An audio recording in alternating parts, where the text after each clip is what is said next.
Je vous remercie, Monsieur le ministre, chers collaborateurs du ministre, chers collègues, honorables députés. maa ngi gërëm ñëpp di nuyu ñëpp di baalu àq ñëpp di jaal tiis yi fi jot a jaar jaale premier ministre jaale waa Vélingara ak bépp sénégalais boo xamante ne ni ñàkk na doomam ci circonstances yi waa Ngor également ak xalifa bu am na ko ko tudd léegi Diouf Lambaye mu leen di jàll. bëgguma woon sax jël kàddu parce que dama xaw a soj sama soj bi nag gii ñu ma ko kenn du contaminé tamit parce que du soju corona waaye faaw ma wax ci parce que sentiroon naa ni ay interpellation dina am si ki njëkk a interpellé dafa ni dañoo war a protéger ay dages. C'est vrai, la loi ne doit pas piéger, mais la loi doit protéger. Mais nous sommes tous égaux devant la loi. Et on ne doit pas faire de distinguo entre DAGE et autres directeurs et autres Sénégalais lambda. La meilleure protection pour quelqu'un, c'est la droiture. mooy da ngay jub yàlla sunu borom sax si jub lañu woo ku bëgg protection jubal. kon yàlla doy na laxukaay keneen ñëw am na ko ci tudd léegi wax ci privilège de juridiction ne privilège amul handicap de juridiction moo am je pense que waa tabaxul xudaa la xaw ma imaamu Mbaaw ma bëggoon mu fekke tontu bi parce que lu am solo la pour ñu wax si il y a privilège de juridiction am na ko ko rappelé léegi boo nekkee ministre wala président de la république ñu ne la mënuñu la àtte fudul haute cour de justice am ku wax ni c'est une juridiction d'exception c'est une juridiction personnelle parce que président de la république ak ministre ñoo fa mën a taxaw ainsi que leurs complices ce n'est pas une juridiction permanente parce que dañ koy installer à chaque début de législature ci la ñuy désigner les représentants de juridiction permanente mais c'est une juridiction qui est visée par la loi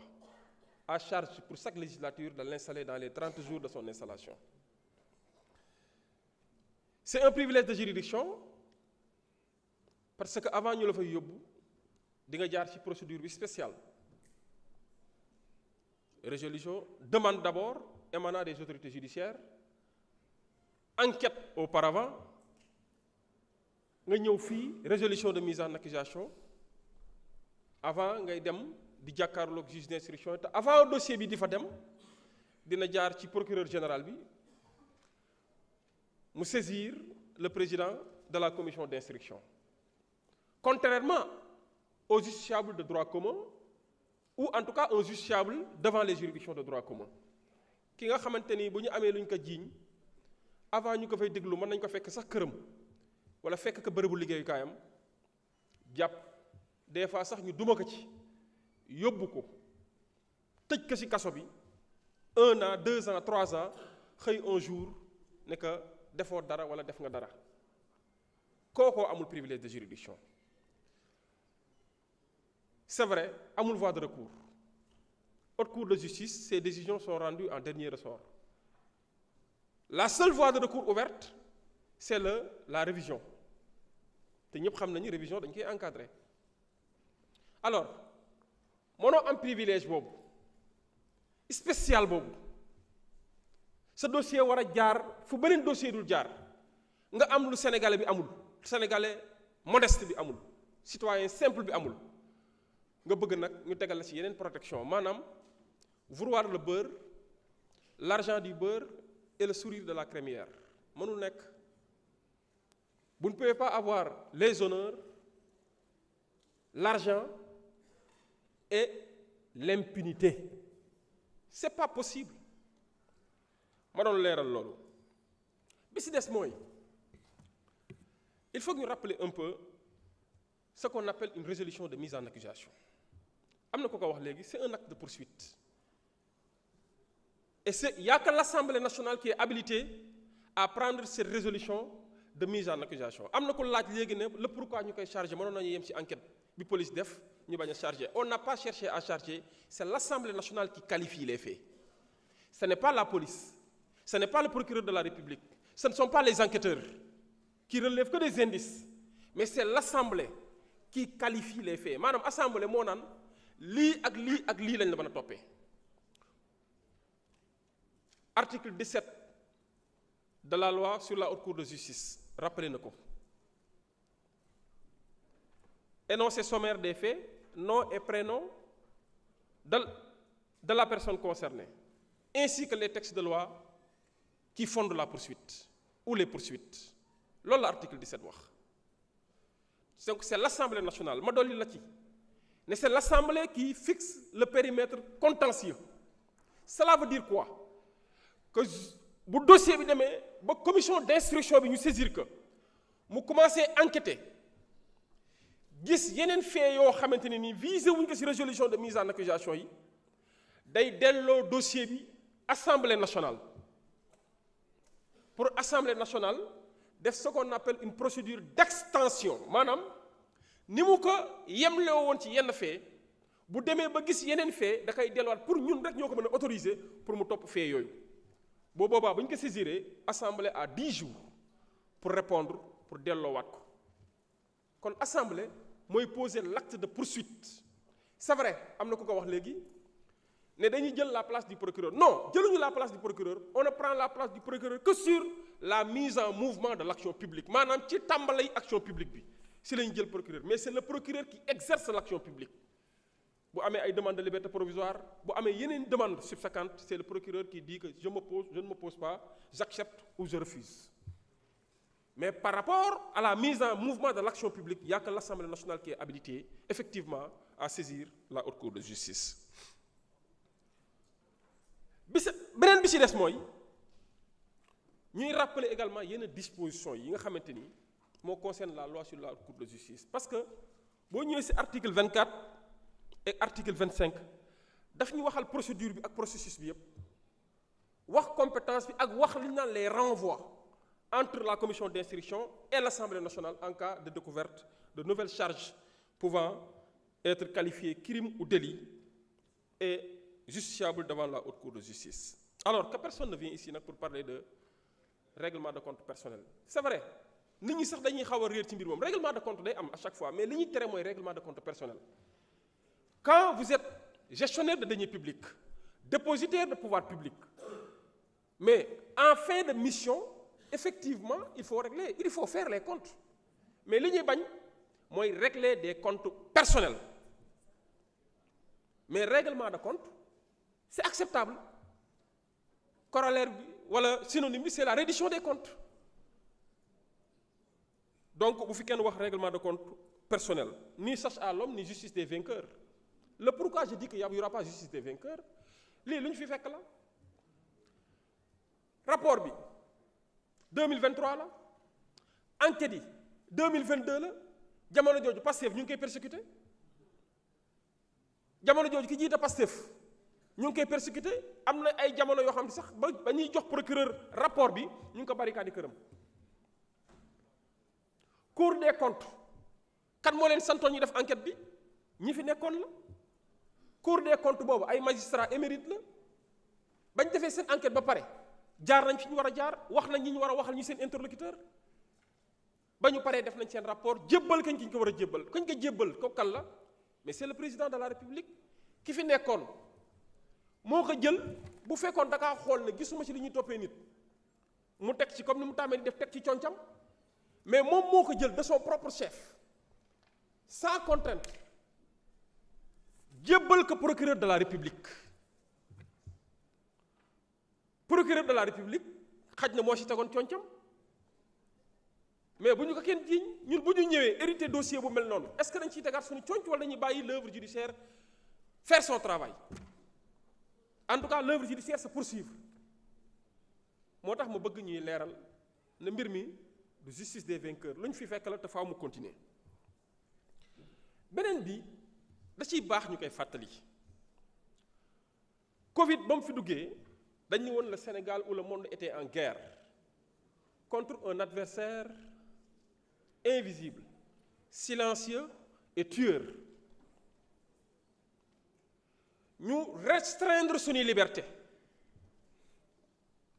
la liberté d'aller et de venir, confiner ñu suñu kër. Sénégalais yi adhéré ci restriction yi.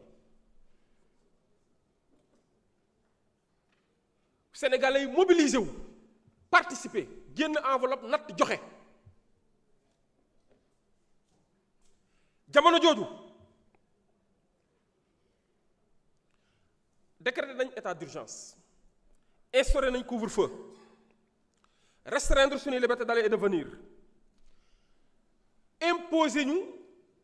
certaines règles, en tout cas de prescription, à savoir le port de masque. Même ceux qui souffraient d'infection pulmonaire avaient des difficultés de porter le masque. Mais pourtant porté nañ ko parce que bu ñuy dem ci yenn entreprise yi wala yenn services yi bu nga accéder fa il faut nga laal gel hydroalcoolique, porter le masque. beneen bi mooy cérémonie familiale et sociale yi, que ça soit heureux ou malheureux, demoon nañ ba nit day waajuram sax day génn àdduna ñu ni ko mu nga Tambacounda moom mu ngi Dakar du fekkee bu ñuy denc waajuram. wala ñu ni ko sa mag day takk ci soxna nga war a dem fekk kii bi ñu ne la dañuy tere regroupement. gis nañ fi ñoo xam ne mariage dañ leen fekk ñuy célébrer ñu jàpp leen yóbbu ci kaso bi. loolu am na ci biir période Covid bi. gis nañ fi ay hôtels yi fermé parce que dañ doon tere liggéey guddi, parce qu'il y a des entreprises qui fonctionnaient H24, 24 heures sur 24, que je qualifie des entreprises à feu continu. jaaykatu fonde yi liggéeyatuñu, mosquée yi ñu tëj leen. fekk nañ fi am na ko rappelé léegi jàkk ñu fekk fa nit ñëpp ramas yóbbu kaso yóbbu jàpp leen yóbbu police. Sénégalais yi jox leen xaalis nattal leen ñu confiné ñu sunu kër tëj ñu 20 heures. gis nga fi ñu gis kilifa ay takk der topp ko ak ay yat muy daw, lépp fekk nañ fi. ba ñu demee ba leeral nag ñu ni am na ay problème. sur 1000 milliards 6 milliards 600 am na problème. ñi fi wax ñëpp d'accord nañu dafa war a leer ñëpp. am na kenn ko wax sànq sax mun xaw ma fu ma koy situer, des fois mu ni dafa war a leer, des fois mu ni attention, des fois mu ni dafa mel ni règlement de compte la.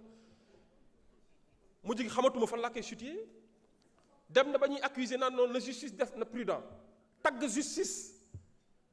ne ay nit yu indépendant ñoo fa nekk. waaye nañ def attention pour dire quoi que ñun amuñu lenn lu ñu concerné personnellement. amul benn règlement de compte, amul benn justice des vainqueurs, amul benn revanche bu ñu jël. mais comme ñoo ko simboon toggal ñu ko, yàkkal ñu ko, lekkuñu ko ñoom bëgg ñu koo lekk loolu, nañ bàyyi justice leer loolu ndax mën nañ ko lekk wala mën nañu ko lekk. mbirum corruption dafa nekk lu doy waar. di nga boo demee dans certains pays asiatiques, la corruption est punie de la peine capitale. moo tax am na ay anciens officiels bu ñu leen ko accusé, ils préfèrent se suicider. Ils préfèrent se suicider parce que c'est une humiliation ñu recevoir une balle dans la tête wala une exécution judiciaire. ma dolli leen ci en Chine bu ñu la exécuté bal bi la rey sax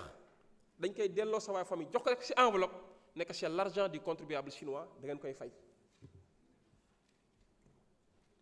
te kii di corruption di une société en décadence. corruption baaxul ci lenn. bu ñuy dem ba sax en droit dañuy jàng ne le faux corrompt tout, le mot corrompre day revenir. corruption baaxul ci dara. on a parlé maintenant d'émotion. Oui, la présomption d'innocence. Avant même la présomption d'innocence, on a parlé de l'ancienneté de la haute cour de justice qu'on a hérité du colon. Donc il faudra revoir. te ki ko wax def na fi 40 ans. mosuñu ko gis mu jël initiative bu nekkee aux affaires musuñu koo gis non 20 minutes laa wax dañ may dolli yeneen mu jël initiative ba mu nekkoo aux affaires ne nañu revenir sur la loi sur la haute cour de justice kon tey jii nekk nañ de l'autre côté il faut revenir sur la loi et en revenant sur la loi on nous parle de présomption d'innocence ba ñuy jàpp Diomaye Faye où était la présomption d'innocence barabu liggéeykaayam nañ ko fekk ba ñuy jàpp le président Ousmane Sonko di ko diaboliser où était la présomption d'innocence ba ñuy jàpp les 2000 détenus politiques ñenn ñi bracelet lañ takk ñu génn ñu jàppaleen où était la présomption d'innocence am na si koo xam ne émoticône la def ci page Facebook am benn événement mu reetaan ñu jàpp ko yóbbu si kaso bi 6 mois où était la présomption d'innocence kon tey jii la ñuy wax présomption d'innocence oui il y aura présomption d'innocence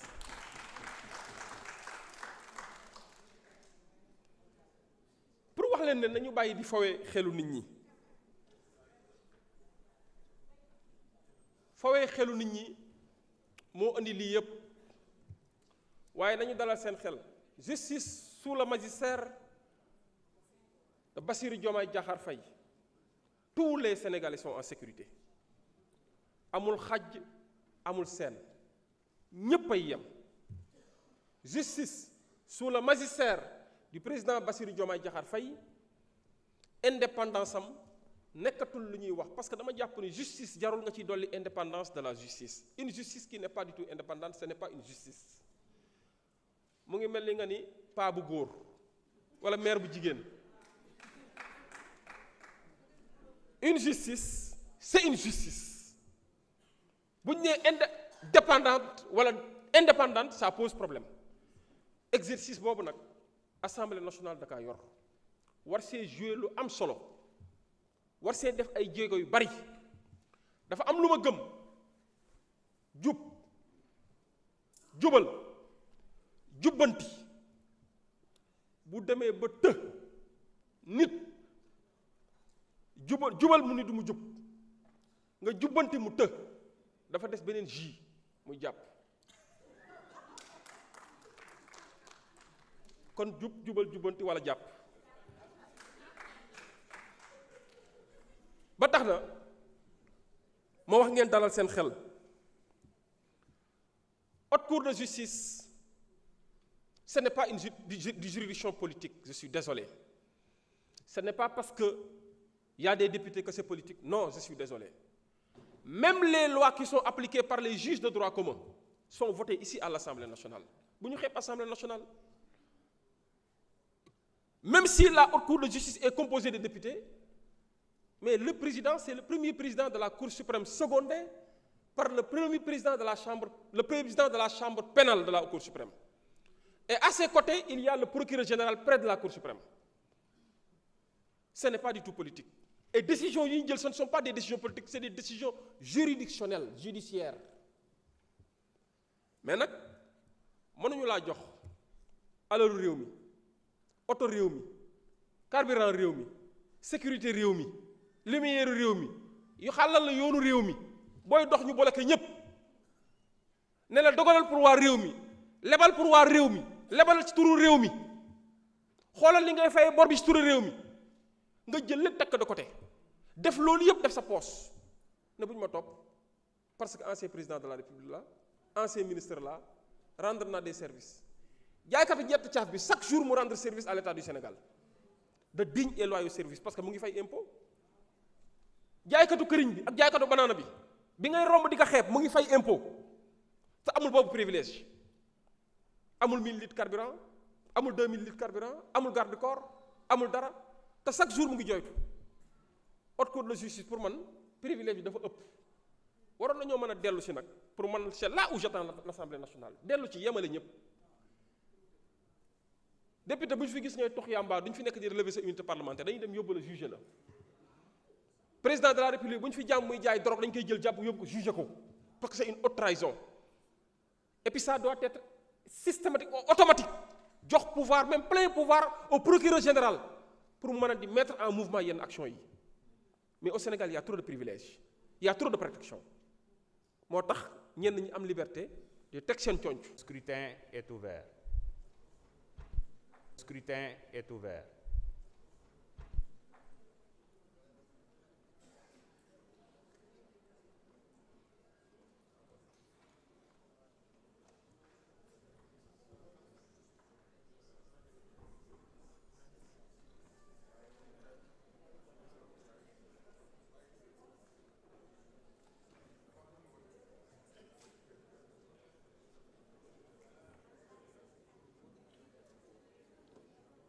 Je rappelle juste que les membres de la Haute Cour ne votent pas.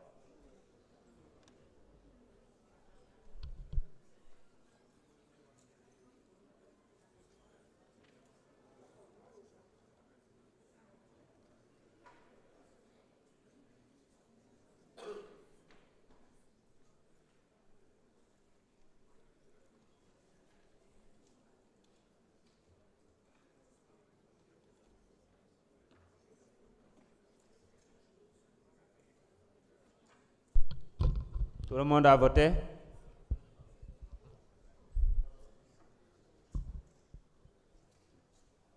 Le scrutin est clos.